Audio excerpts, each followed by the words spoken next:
abra su Biblia conmigo. Continuamos en Primera de Juan y finalmente entonces ahora llegamos al capítulo 2.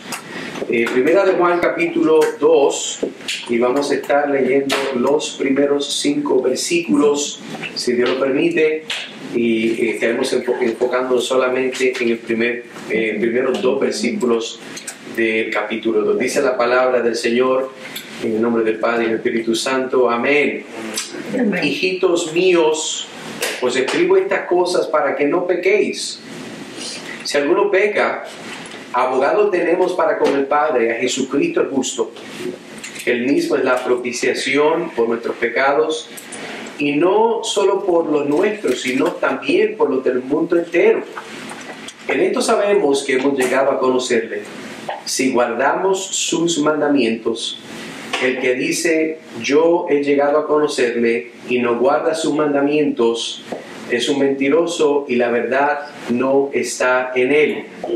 Pero el que guarda su palabra, en él verdaderamente el amor de Dios se ha perfeccionado. En esto sabemos que estamos en él. Oremos. Trino Dios y Padre Celestial, Padre, te damos gracias por este tiempo, te damos gracias, Señor, porque nos das un día más de vida, nos das, Señor, otra oportunidad como tu pueblo para reunirnos y poder celebrar tu día. Señor, ministra a mi corazón, ministra los corazones de nuestros hermanos y nuestras hermanas, Señor, y seas tú trabajando por tu Espíritu, por medio de tu palabra, Señor, ministranos, recuérdanos el Evangelio y llámanos a una mayor obediencia para la gloria de Dios. Pedimos estas cosas en el nombre de Cristo Jesús. Amén. Amén. Y amén. Bueno, hermanos, estamos contentos. Lo que quisiéramos tocar en la temática de hoy sería un Dios y un Salvador. Es lo que estamos viendo, versículo 1, versículo 2 de Primera de Juan capítulo 2.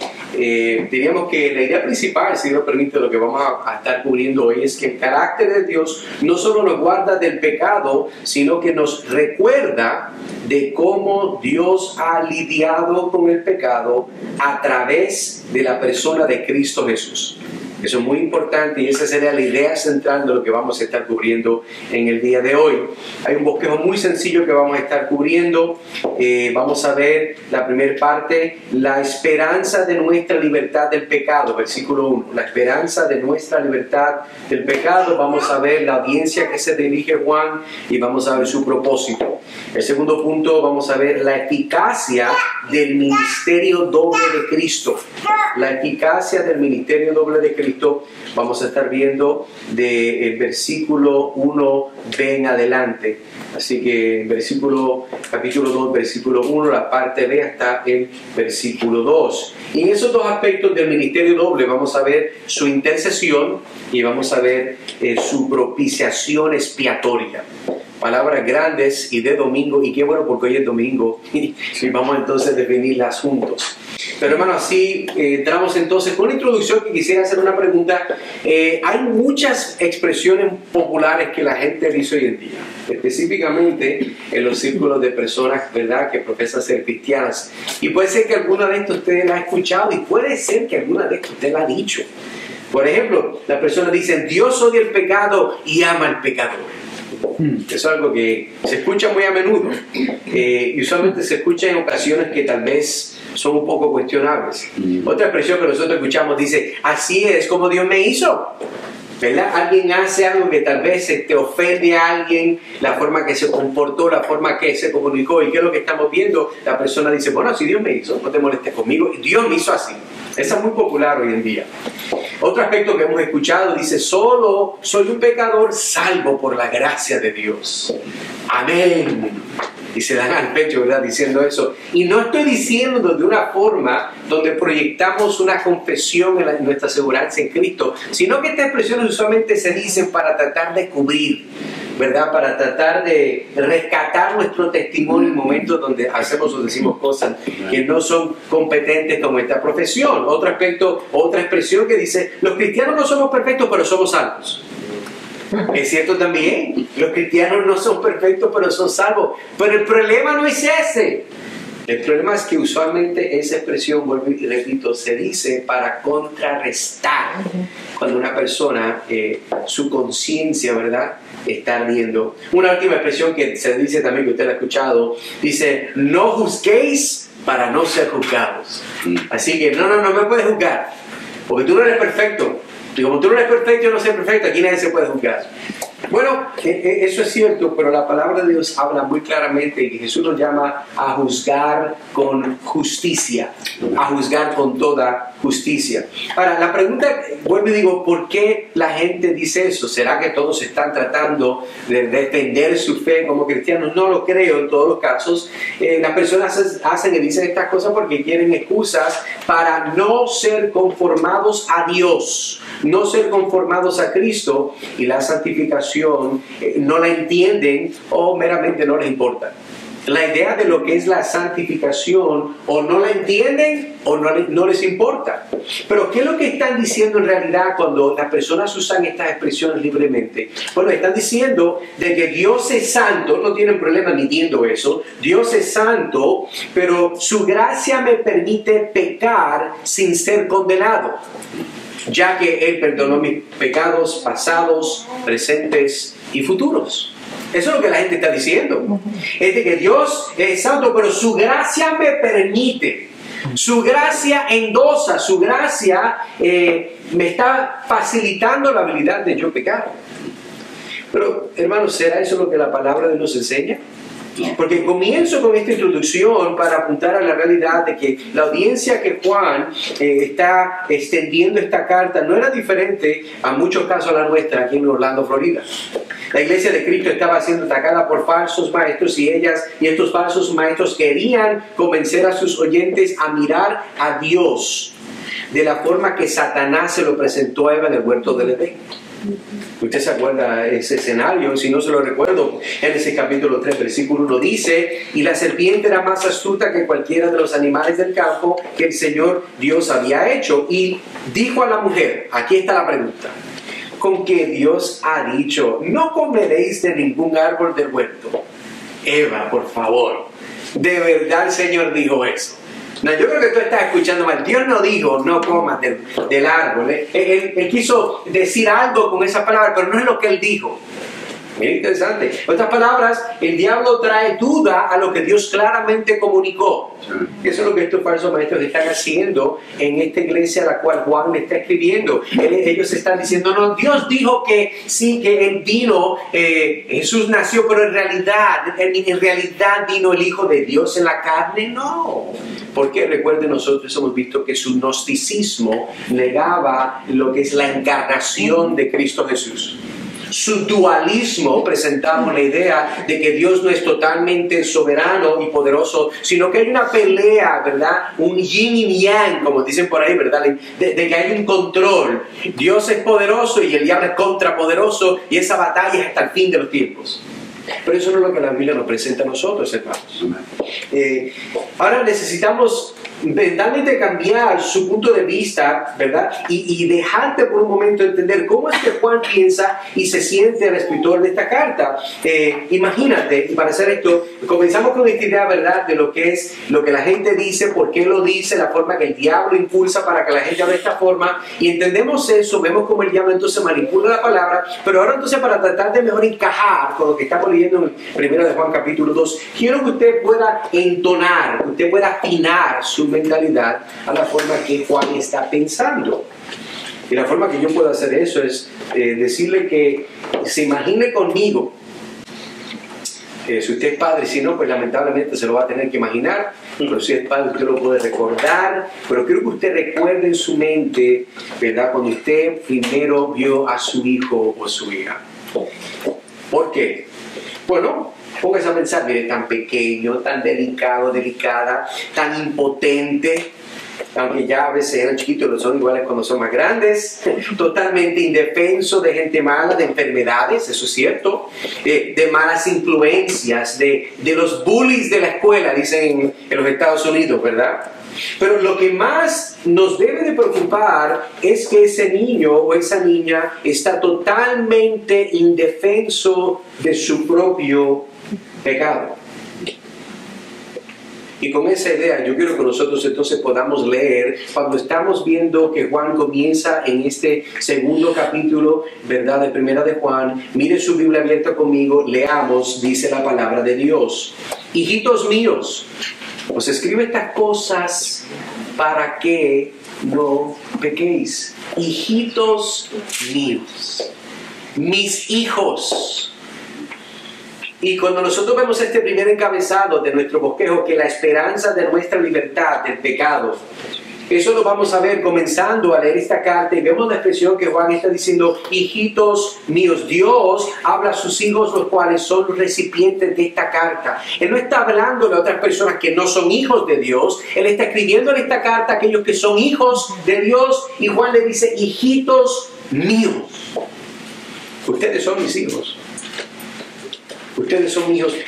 Pero ¿por qué Juan diría eso? Bueno, entendemos una de dos cosas que el texto no nos dice, pero podemos asumir de ellas, que cuando una persona habla de esta forma, lo primero que entendemos es que hay un cariño intrínseco que se está comunicando. Estamos viendo que esta persona también, de una perspectiva cristiana, tal vez fue el medio por la cual estas personas llegaron a Cristo, por lo tanto son como si fueran hijos espirituales.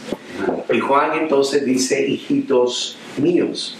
Esta expresión muestra una de las evidencias, ¿se acuerda? Yo no sé si puedo volver hasta el primer sermón cuando hablamos de las evidencias internas y las evidencias externas de probar de que Primera de Juan fue escrita por Juan. Y ahora quiero mostrar de que particularmente este lenguaje de hijitos míos, amados, esta es la firma y la huella de que este Juan el que está escribiendo.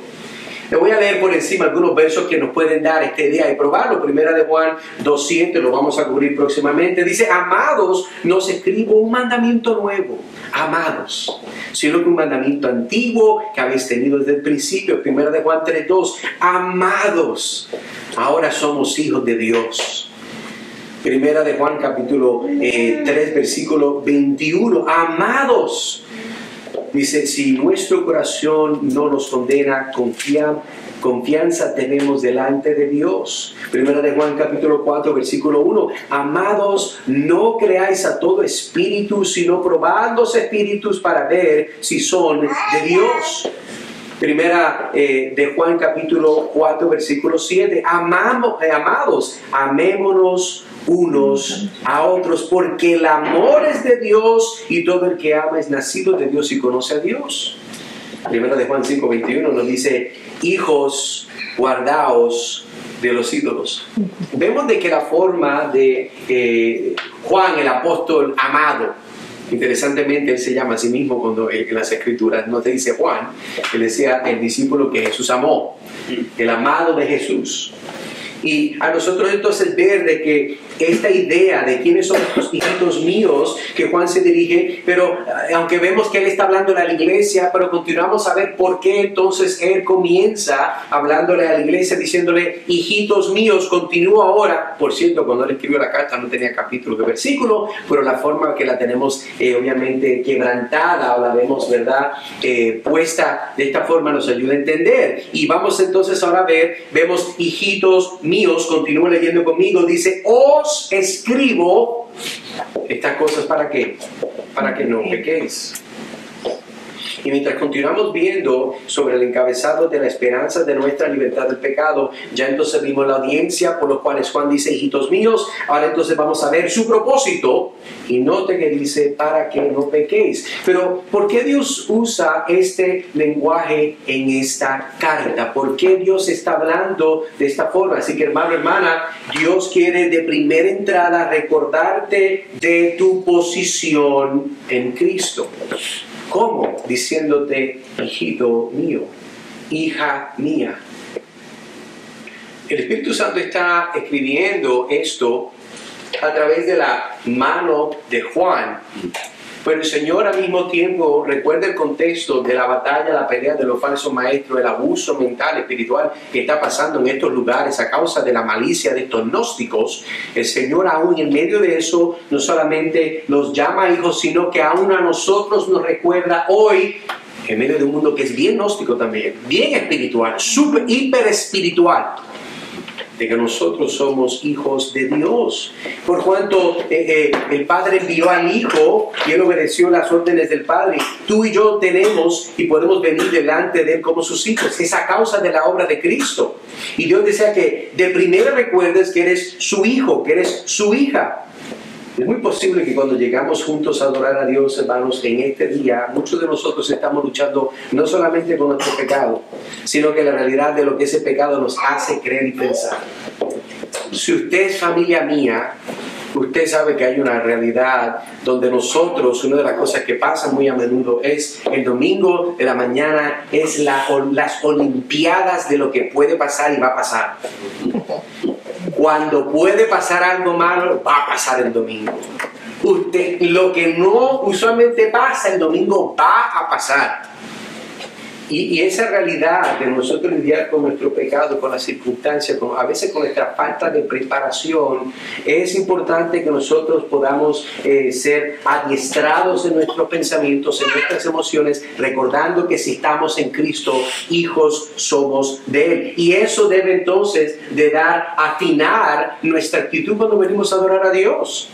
Así que hermano, hermana, si estás en Cristo, permíteme recordarte que Dios te dice hoy por su palabra, hijitos míos. Dios le está recordando meramente a otras personas. Él está diciendo y nos está hablando a nosotros, que nosotros somos de Él. Una de las cosas que debemos recordar, hermano, que suena muy sencillo, pero has perdido la claridad de eso en esta semana. Mientras entramos a este estudio, este mensaje, has perdido, hermano y hermana, por el trabajo, por el problema, por las peleas, por tus hijos, por tu manager, por el sinvergüenza en la carretera que no sabe poner la señal. Has perdido, tal vez por un momento, el enfoque de que eres hijo y hija de Dios. No deberías, pero es muy posible y en muchos casos va a pasar. Pero aún en este momento el Señor te recuerda hoy, hijitos míos, ustedes son mis hijos. Yo les he dado a luz por la obra de Cristo Jesús. Nota que Dios comienza recordándonos que somos sus hijos, pero lo hace para que entendamos que lo que quiere deber ser recibido como un hijo, se recibe como un hijo que ama a su padre. Lo que Dios está a punto ahora de decir viene con ese tono, con esa idea de lo que estoy a punto de decirte es de un padre que te ama. Ahora, si usted tiene hijos y tal vez son mayores, si usted entiende que eso no siempre es el caso, por más que usted ame a sus hijos, ellos les cuesta entender que usted hace las cosas por amor. Imagínese Dios que sigue soportándolo. Si pudiésemos decir eso. Note que ahora continuamos leyendo, dice, os escribo estas cosas para que, no que pequéis. Palabra pequéis está apuntando al tomar, y pudiéramos definirla, un acto que va en contra de la voluntad y de la ley de Dios. El pecar es un acto que va en contra de la voluntad, la cual está revelada en la ley de Dios. Y cuando el Señor está diciendo, les escribo esto a través de Juan, les escribo, amados hermanos, hijos míos, lo que estoy a punto de continuar desarrollando en esta carta, ¿para qué? Bueno, para que no vaya en contra de la voluntad de Dios, para que no quiebren la ley de Dios. Esa misma palabra es la que nosotros vemos en Lucas capítulo 15, versículo 18, no sé si se acuerda, el texto dice, me levantaré e iré a mi padre y le diré, Padre, he pecado. Esa expresión ahí es la misma palabra que está usando Juan. He pecado contra el cielo y contra ti. Padre, he violado tu voluntad. Padre, he violado tus mandamientos, porque aunque en este caso, en esta historia, esta parábola que el Señor nos da del hijo pródigo, el papá había comunicado a este hijo cómo él debería de vivir. El padre le había enseñado cómo debe de vivir, pero el hijo en su ignorancia, en su robusto orgullo, decidió hacer lo que él le daba la gana. Entonces, este propósito de no pequéis es el resultado de verdaderamente conocer a Dios. El que verdaderamente conoce a Dios es una persona que busca no abundar en el pecado, busca abundar en la obediencia a causa de la gracia de Dios. Y vemos que por lo menos hay dos frutos que producen este verdadero conocimiento de Dios, de la verdad. Diríamos que número uno es una trayectoria de conocimiento. Una trayectoria de conocimiento, si se acuerda, capítulo 1, versículo 8, capítulo 1, versículo 10, donde decía el que dice no tenemos pecado, o el que dice no peco, o no ha pecado, Juan, en esa trayectoria de conocimiento vemos de que una persona va de no creer a creer. Una persona va de doctrina falsa a doctrina verdadera. Una persona va de conocimiento deficiente de Dios a un conocimiento total y abundante de la gracia y hermosura de Dios. Ese es uno de los aspectos, una trayectoria de conocimiento. La segunda sería una trayectoria de ética moral. Hermano, ¿qué quiere decir eso? Bueno, sencillo. Una persona va de desobediencia, ¿verdad?, de falta de buenas obras, a obediencia, a una abundancia de buenas obras. Cuando una persona conoce a Dios, eso es el resultado y el fruto de que Dios está en él, de que Dios está en ella, de que el Señor ha obrado, de que ha dado un nuevo nacimiento a esa persona. En otras palabras, Dios por medio de Juan nos está comunicando que el entendimiento de Dios nos debe de llevar a una mayor y abundante obediencia. El entendimiento de quién es Dios debe de causar eso. Ahora, ¿será posible que Juan nos está llamando a una vida de perfección, ¿verdad?, en este lado de la eternidad? ¿Será lo que está diciendo Juan? Bueno, no creo, claro que no. Pero ¿qué es lo que Dios quiere comunicar? ¿Qué es lo que el Espíritu Santo a través de Juan está diciendo cuando dice, hermano, os escribo para que no pequéis? 1 de Juan capítulo 3 versículo 6. Vamos a ver lo que la Biblia dice en este aspecto, porque entendemos de que lo que no nos está llamando es una perfección imposible. Pero yo no meramente puedo decir eso, yo tengo que probarlo bíblicamente. 1 de Juan 3:6 dice, todo el que permanece en él no peca. No peca. Todo el que peca ni le ha visto ni le ha conocido. No peca. Estará diciendo, no, de que ahora le cite a Juan. Y Juan habla de una forma en particular. 1 de Juan capítulo 5 versículo 18. Sabemos que todo el que ha nacido de Dios, sigue de nuevo Juan, no peca, sino que aquel que nació de Dios le guarda y el maligno no lo toca. Juan ya me tiene un poquito nervioso, no sé lo que está diciendo. 1 de Juan capítulo 3 versículo 9 dice, ninguno que es nacido de Dios practica el pecado. Ahora estamos llegando un poquito más a lo que Juan está comunicando, porque la simiente de Dios permanece en él y no puede pecar. Haga la conexión. Dice, no peca, pero en realidad lo que quiere comunicar es que no practica el pecado. Y el versículo 9 de capítulo 3 de 1 de Juan vuelve y dice, ninguno que es nacido de Dios practica el pecado, porque la simiente de Dios permanece en él y no puede pecar, porque es nacido de Dios. El propósito de este texto es uno la cual nos llama a que no vivamos en patrones de pecado, sino arrepentimiento. Eso es lo que está diciendo Juan. Os escribo a vosotros, ¿verdad? En otras palabras, para que no pequéis. Pequéis está hablando de vivir en una vida con patrones de pecado no arrepentido. Tiene que ser. ¿Por qué? Porque todo el mundo peca. Entonces, lo que no nos está llamando es una perfección moral, una perfección literal, y más en este lado de la eternidad. No es posible. Y si usted está casado, usted me entiende. Eso es imposible. Eso no existe. Y esa gracia de Dios se nos es revelada a través de este texto. Pero ¿cómo deberíamos pensar sobre nuestro pecado y la gracia de Dios? Entendemos de que, hijitos míos, lo dice Juan, el Espíritu Santo, ustedes que son mis hijos, les escribo esto para que no pequéis. Tenemos que lidiar con la realidad de que la gracia de Dios, como había dicho, la gente piensa que es algo que nos permite pecar. Por cuanto hay gracia, no hay, va a haber culpabilidad, no va a haber lo que sería, ¿verdad?, los efectos de yo cometer pecado. Y mira lo que dice el pastor Charles Spurgeon: el creyente en Jesús razona de otra manera. Esto es una cita donde primero habla del que no es cristiano, ahora va a hablar del que es cristiano. Dice, el creyente en Jesús razona de esta manera: ¿es Dios tan bueno? Entonces no voy a contrariarle. ¿Está Él tan dispuesto a perdonar mis transgresiones? Entonces la amaré y no le ofenderé más. La gratitud tiene bandas que son más fuertes que el hierro, aunque más suaves que la cera. Mira lo que dice ahí: la gratitud tiene bandas que son más fuertes que el hierro, aunque más suaves que la cera. Es importante. La gratitud, que es el resultado de conocer a Dios, de tener comunión con Dios, de ser perdonado por Dios, nos debe de causar a nosotros ¿qué? gratitud.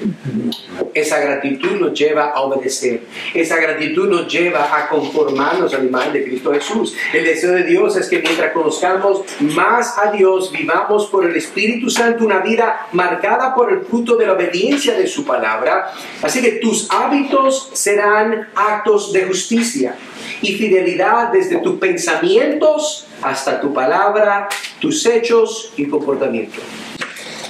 Por eso es que vemos cuando estaba diciendo que el encabezado nos dice que la esperanza de nuestra libertad del pecado, ¿cuál es? Entender quién es Dios. Si entendemos quién es Dios y nosotros estamos reconciliados con Dios, somos sus hijos. Si somos sus hijos, entendemos nuestra identidad. Y si esa es nuestra identidad, entonces el producto de que somos hijos de Dios nos lleva a mostrar que somos agradecidos.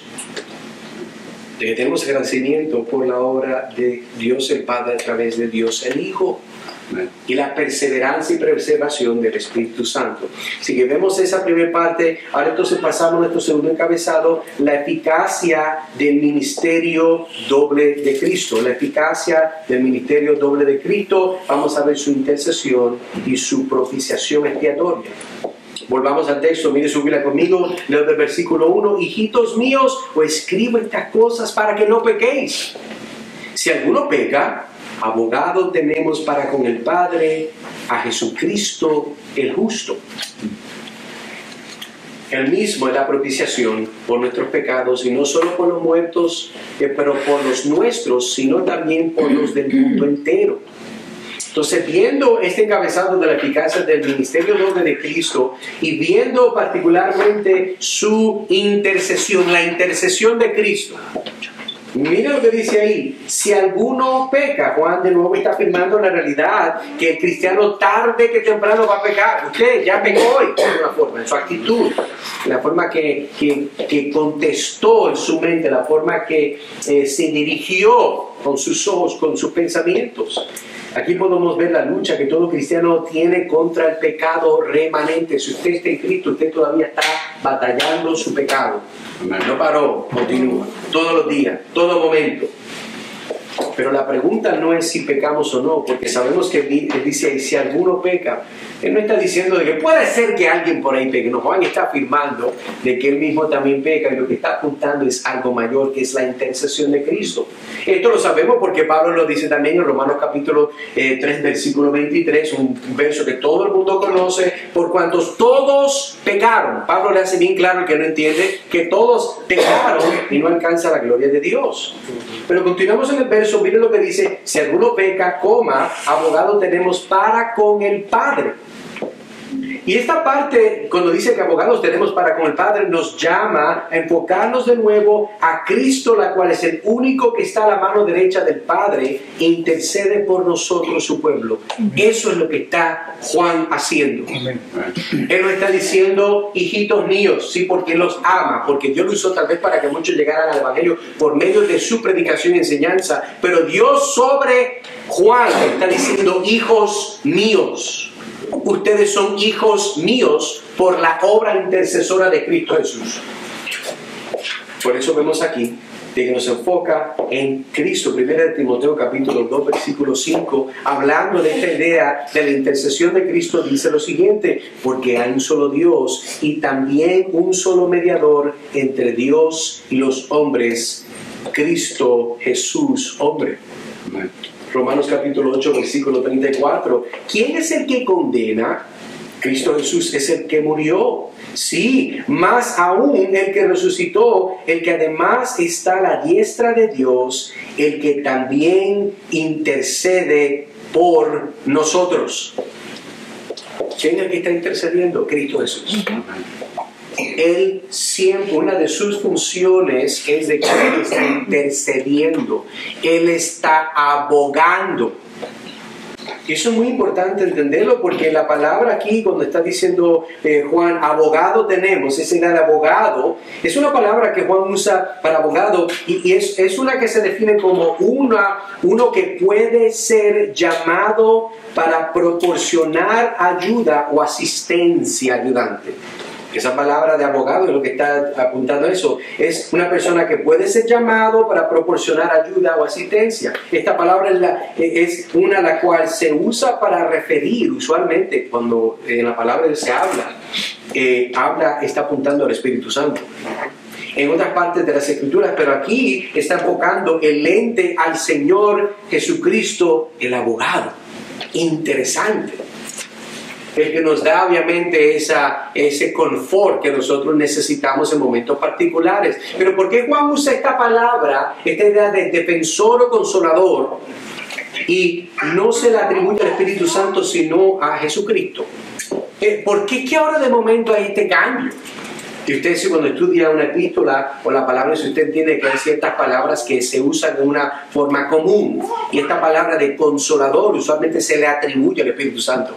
Jesús dijo: yo cuando me vaya no lo voy a dejar solo, sino que le voy a mandar mi consolador, el consolador. Ahora, viendo el comentarista Matthew Henry contesta esta pregunta que estamos haciendo de por qué se le atribuye esta idea de abogado consolador a la persona de Cristo, y en este caso no la atribuye al Espíritu Santo. Matthew Henry contesta y dice: Él, el Espíritu Santo, actúa dentro de nosotros, pone súplicas y argumentos en nuestros corazones y bocas. Así es nuestro abogado, al enseñarnos a interceder por nosotros mismos. Está hablando del Señor Jesucristo. Él es el que está ahora abogando, pero aquí hay un abogado sin nosotros. El que aboga dentro de nosotros es el Espíritu Santo. Pero Juan está diciendo no es el que está abogando dentro de ti. Estamos hablando de uno que está abogando fuera de ti.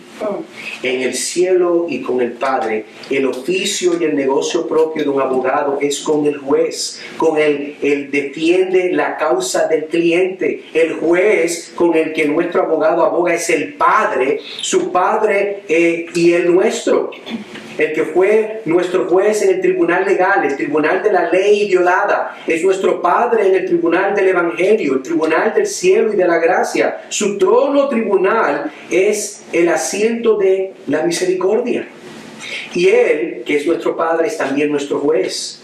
El árbitro supremo de nuestro estado y circunstancias, ya sea para la vida o la muerte, para el tiempo o la eternidad. Y vemos entonces la razón por la cual Juan está diciendo que abogado tenemos para con el Padre. Él está apuntando a la persona de Cristo. ¿Por qué? Porque el que está intercediendo, el que está haciendo nuestro caso delante del Padre a causa de la obra de Él, no es el Espíritu Santo, sino es Cristo Jesús.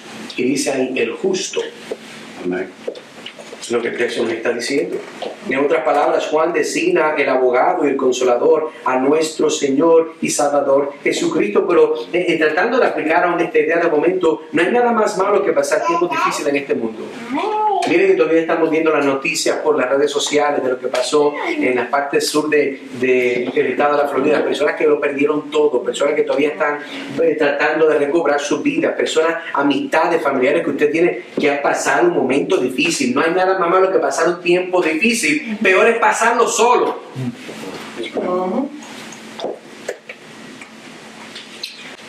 Pero la pregunta pudiera hacerte, amigo, amiga, ¿has sufrido traiciones? ¿Has sufrido abandonos? ¿Has sufrido soledad y ansiedad? Porque en este mundo no puedes confiar en lo que tú a veces sientes que es nadie. No, pero hermano Edgar, obviamente, tiene que haber alguien. No hay personas que no tienen a nadie. Personas que no pueden, no tienen esa libertad, no se sienten hábiles de poder confiar en nadie. Todo el mundo le ha defraudado, todo el mundo lo ha dejado esperando, la mayoría. Y literalmente sabemos que no es todo el mundo, pero la forma que usamos el lenguaje para decir, de todas las personas, puede ser que uno, puede ser no la mayoría, y yo tengo que entonces apuntar a la mayoría. Todas las personas que yo pongo mi esfuerzo, mi tiempo, me han dejado solo, me han abandonado, me han clavado en la espalda. Esa es la vida que yo vivo. Y sabes qué, amigo, amiga, si no te arrepientes y entregas tu vida al Señor Jesucristo, no hay ninguna esperanza para ti. Lamento decirte, y tú tal vez pensaste que te voy a dar esperanza. Sí, la esperanza está que sí, en Cristo Jesús. Pero tienes que tornarte de tus pecados y poner tu confianza en Él. Escucha bien, ninguna, nunca, jamás y siempre vivirás solo en este mundo y morirás solo y sola por una eternidad si no estás en Cristo. Aunque el infierno es un lugar real y aunque es un lugar lleno de personas que reciben el castigo eterno de Dios, nadie se ama en el infierno. Nadie se apoya en el infierno. Al contrario, todos se odian porque odian al Dios Santo y Trino. Amigo, clama a Él aún hoy y pídele que te salve. Señor, haz una obra en mí, sálvame a mí. Y lo digo es que nosotros aquí por lo menos no estamos solos, tenemos familia, personas que conocemos, hermanos en Cristo, familiares, pero hay otros que no. Hay otros que no. Es posible que aún en la iglesia donde Juan está escribiendo, hacia quien le está escribiendo la carta, hay personas que están solos, que no tienen nada, que sirven al Señor en una abundante pobreza. Si permíteme entonces ahora, vemos el aspecto del contraste de aquellos que sufren solos y no tienen esperanza, pero permítame entonces ahora enfocarme a aquellos, ¿verdad? Aquellos que son mi familia, mis hermanos, mis hermanas en la fe, que muchos están pasando por momentos difíciles y necesitan una palabra de Dios para colmarlos de paz y confianza. Puede ser que algunos de ustedes tienen jefes, ¿verdad? O managers no cristianos que te hacen la vida de cuadritos porque tú no vas a llamar a Juan Juanita y tu trabajo corre peligro. ¿Sabes que Dios te dice, de acuerdo a su palabra, Isaías 51, versículo 12, yo soy vuestro consolador? ¿Quién eres tú que temes al hombre mortal y al Hijo del Hombre como hierba es tratado? Ahora, hay otros hermanos que yo sé que aman a Dios, pero sufres porque tus hijos crecen cada día más y no ves el amor de Dios en ellos. Al contrario, el mundo los llama con más fuerza, con más agresión, y a veces crees que no serán salvos. Y esa situación, hermano, Dios te dice, cuando mis inquietudes se multiplican dentro de mí, tu consuelo deleita mi alma. Salmo 94, 19. Tal vez hay hermanos, ¿verdad? Que sabemos que aman a Dios, vemos su fidelidad y su compromiso con Dios, pero te sientes mal porque tu familia desde que llegaste a Cristo no quiere nada que ver contigo. Y aunque eres fuerte y confías en que Dios es el todo para ti, pero la realidad es que te sientes solo, sola. ¿Por qué? Bueno, porque aparte que no sean cristianos, pero son tu familia, y no hay nada más difícil que no poder tener amor y comunión con aquellos que amamos. Y ese hermano y hermana que esté en esa situación, Salmo 27:10 nos dice, porque aunque mi padre y mi madre me hayan abandonado, el Señor me recogerá. Hay otros casos donde puede ser que hay hermanos y hermanas, ¿verdad? Que tu situación financiera está cuesta arriba, confías en Dios, pero encuentras a veces dudando de no poder brindarle a tu familia la generosidad que quieres, pero Dios en ese caso te dice, Salmo 118, versículo 5, en medio de mi angustia invoqué al Señor, el Señor me respondió y me puso en un lugar espacioso. Lo que quiero, hermano, es decirle de que Dios consuela, Dios ministra, Dios nos está abogando delante de Dios. Hay casos también con hermanos y hermanas donde, verdad, usted ama al Señor y tal vez su cónyuge no le sirva al Señor, Dios no le ha salvado, pero a veces usted tal vez puede temer de que esa persona pueda ser en Cristo. Porque pasa el tiempo. A mí me ha pasado, tengo familia que no es cristiana, que no aman al Señor. Gloria a Dios que aquí por lo menos todos que estamos, Dios está trabajando en su corazón, pero hay personas que no. Y para esa persona Dios le dice, Mateo 5, versículo 4, bienaventurados los que lloran, pues ellos serán consolados. Note la ironía de ese verso, por cierto. La expresión bienaventurados en realidad se traduce como felices son. Felices son los que lloran porque ellos serán consolados. La ironía de la bendición de Dios en medio de la angustia. A veces hay personas que están pasando momentos difíciles porque aquí hay una que es bien interesante. Amas a otros hermanos en Cristo, ¿verdad? Pero en este momento no te aman de la forma que tú los amas y son ciegos a su frialdad. El Señor te dice a ti, 2 Corintios 1:5, porque así como los sufrimientos de Cristo son en nuestra abundancia, así también abunda nuestro consuelo por medio de Cristo. Puedes ver la bendición de tener a Cristo como abogado, no solamente para con el Padre, pero en tu día de dificultad en tu caminar espiritual. Es claro que Jesucristo el justo, nuestro abogado, no solamente aboga al Padre, tú y yo, sino por todos aquellos los cuales el Padre le dio al Hijo para salvar desde la fundación del mundo. Si esto no fuera el caso, entonces la muerte y resurrección de Cristo fuera una universal, la cual invalidaría el propósito de la existencia del infierno. ¿Por qué tener un infierno si todos son salvos? Si Cristo murió por todos, ¿por qué entonces hay un infierno? No debería haber, porque Cristo pagó por los pecados de todos. Pero la gloria de Dios, que Jesucristo el justo pagó por los pecados en la cruz, por los pecados de todos que fueron elegidos para salvación y una vida eterna por Dios desde la eternidad. Por eso es que Cristo dice, Efesios, el Espíritu Santo a través del escritor que es Pablo, Efesios capítulo 1, versículo 4 al 5, según nos escogió en Él antes de la fundación del mundo, para que fuéramos santos y sin mancha delante de Él. En amor nos predestinó para adopción como hijos para sí mediante Jesucristo, conforme al beneplácito de su voluntad. Así que repasemos, vimos el primer encabezado, versículo 1, la parte A, la esperanza de nuestra libertad del pecado. Vemos ahora el segundo encabezado, la eficacia del ministerio doble de Cristo. Hemos visto su intercesión, entonces ahora vamos a ver esta idea de su propiciación expiatoria. Mira lo que dice. El mismo, versículo 2, Él mismo es la propiciación por nuestros pecados, no solo por los nuestros, sino también por los del mundo entero. Nota que el texto dice que Jesucristo, el abogado, también es la propiciación por nuestros pecados. Le está atribuyendo la idea de que Él es abogado consolador, pero también es la propiciación. No es lo mismo. En nuestro mundo existen enfermedades malignas. Usted las conoce porque todo el mundo siempre, ¿verdad?, algo nuevo que sucede. Que bajo la soberanía de Dios se lleva la vida de miles de personas como lo hace el cáncer. Niños, adultos, jóvenes, de todas partes del mundo, de todo trasfondo, de todo grado sociodemográfico que existe.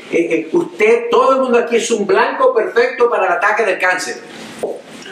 Y aunque no hay una pastilla que resuelva este problema todavía, no creo que lo va a haber tampoco, pero sí existen medios en los cuales alguien que tiene cáncer puede usar para batallarlo. De la misma forma, el cáncer del pecado, hay formas para batallarlo que son por lo menos de garantía.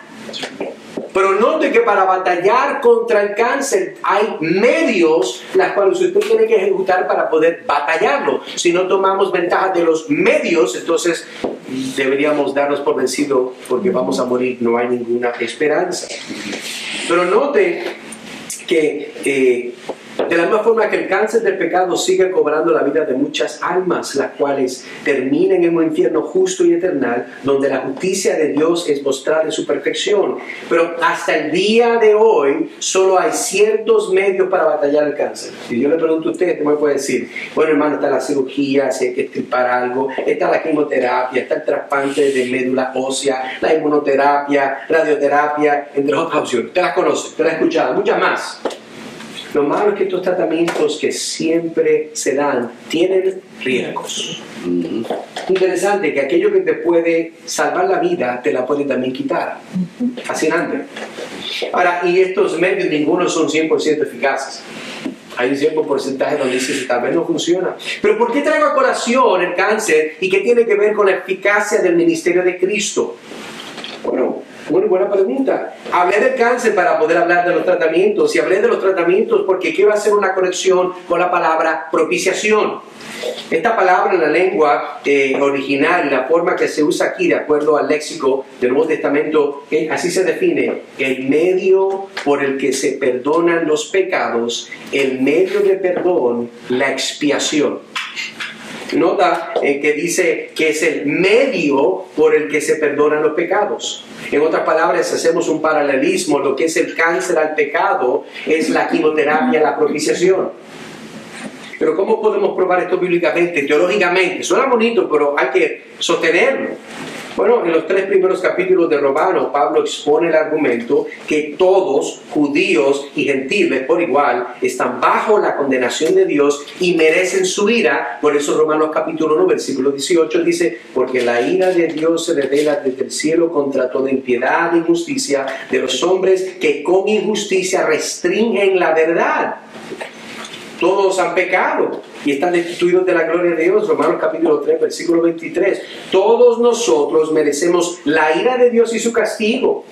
Dios en su infinita gracia y misericordia, escuche bien, ha proporcionado una manera de que su ira pueda ser aplacada y podamos reconciliarnos con Él. Esa manera es a través de la muerte sacrificial de su Hijo, Jesucristo, como el pago por los pecados. Es a través de la fe en Jesucristo como el sacrificio perfecto de Dios que podemos ser reconciliados con Dios solo por la muerte de Cristo en la cruz y su resurrección al tercer día. Un pecador perdido que merece el infierno puede reconciliarse con un Dios santo. La maravillosa verdad del Evangelio es que los cristianos son salvados de la ira de Dios y reconciliados con Él. ¿Por qué? Primera de Juan capítulo 4, versículo 10 dice: hayamos amado a Dios, sino en que Él nos amó a nosotros y envió a su Hijo como propiciación por nuestros pecados. Si puede haber reconciliación entre usted y Dios, es porque Jesucristo, el Hijo, nos amó, enviado por el Padre, y fue la propiciación por nuestros pecados. Mira el texto, dice: Él mismo es la propiciación por nuestros pecados. Una observación adicional que tenemos que ver es que Juan sugiere que la obra de Cristo fue nuestros pecados. Eso fue lo que Dios obró. Entonces la pregunta también sería: ¿quién es entonces en el texto? ¿No? ¿Quiénes son nosotros? Porque está diciendo, ¿verdad? Si mira el texto, mira lo que dice conmigo el texto. Dice: Él mismo la propiciación por nuestros pecados. Entonces, bueno, la pregunta no es muy difícil, pero hay que definir quiénes son nuestros, porque después de definir los nuestros, ahora tenemos que lidiar con los del mundo entero. Y es un problema que tenemos que hablar. ¿Cuál es la diferencia de nosotros y los del mundo? ¿Estará Juan de nuevo haciendo un argumento para la propiciación universal? ¿Eso es lo que está diciendo Juan? Bueno, vamos a ver. Tenemos que lidiar con este problema porque necesitamos tener claridad de que Juan está diciendo, cuando dice Él mismo la propiciación por nuestros pecados, y no solo por los nuestros, sino también por los pecados del mundo entero.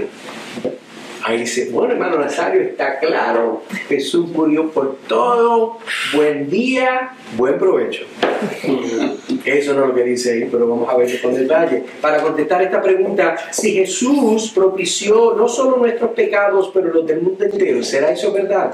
Bueno, el universalista dice que la muerte de Jesús fue para todo hombre y mujer en todo tiempo.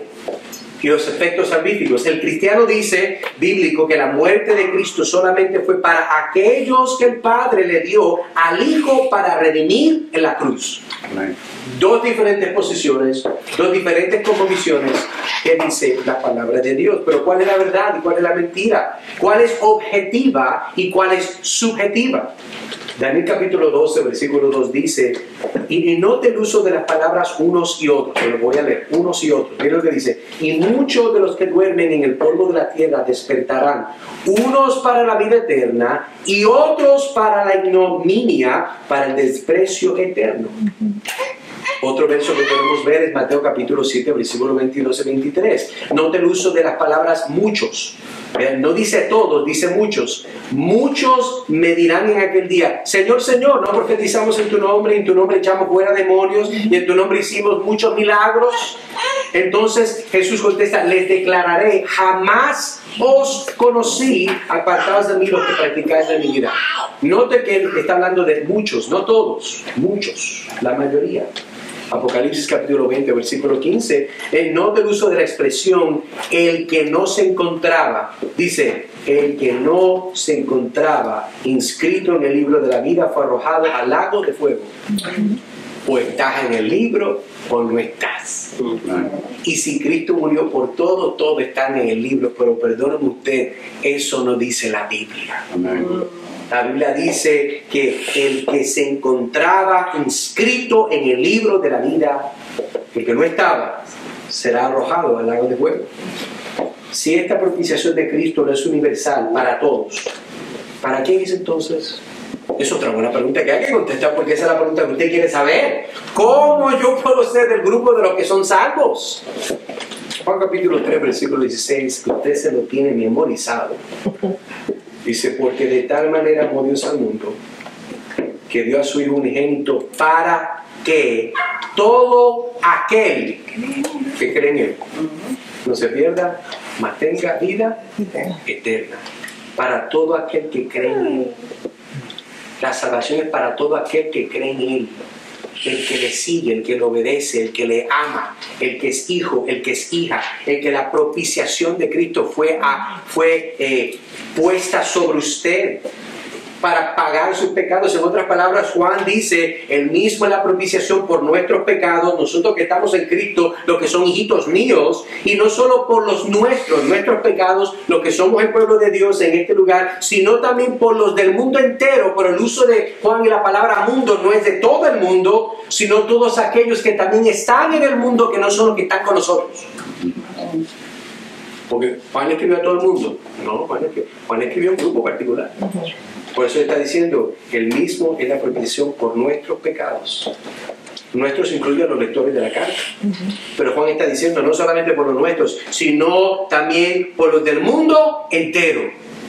Bueno, pero sabemos que no todo el mundo es salvo por la obra de Cristo. Entendemos entonces que son todos los que están en el mundo entero, que fueron dados por el Padre al Hijo. El uso de Juan de la palabra mundo indica a todos los otros que no son parte de nuestros pecados. Lo que sí es claro es la realidad de no todo el mundo será salvo, sino aquellos que se arrepienten y ponen su confianza en Cristo Jesús. Amigo, amiga, ¿vas a poner tú la confianza en Cristo?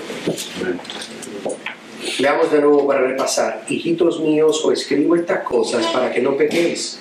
Y si alguno peca, abogado tenemos para con el Padre, a Jesucristo el justo. Él mismo es la propiciación por nuestros pecados, y no solo por los nuestros, sino también por los del mundo entero.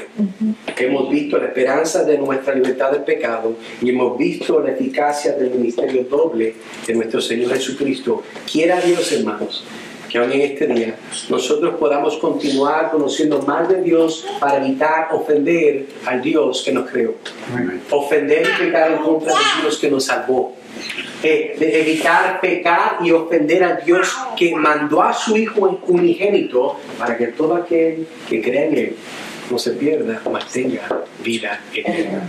Oremos. Señor, te damos gracias por este tiempo, te damos gracias por tu bondad, te damos gracias porque tú eres fiel. Señor, pedimos que en este día tu palabra sea aplicada a nuestros corazones y que nosotros también podamos, Señor, con gozo y alegría, confiar en ti, entender que tú intercedes por nosotros. Esa intercesión, esa propiciación, esa expiación es la razón por la cual nosotros podemos ser reconciliados con el Padre. Gracias por esa obra y por la bendición de que podamos adorarte hoy en este día. Pedimos esto en el nombre de Cristo Jesús.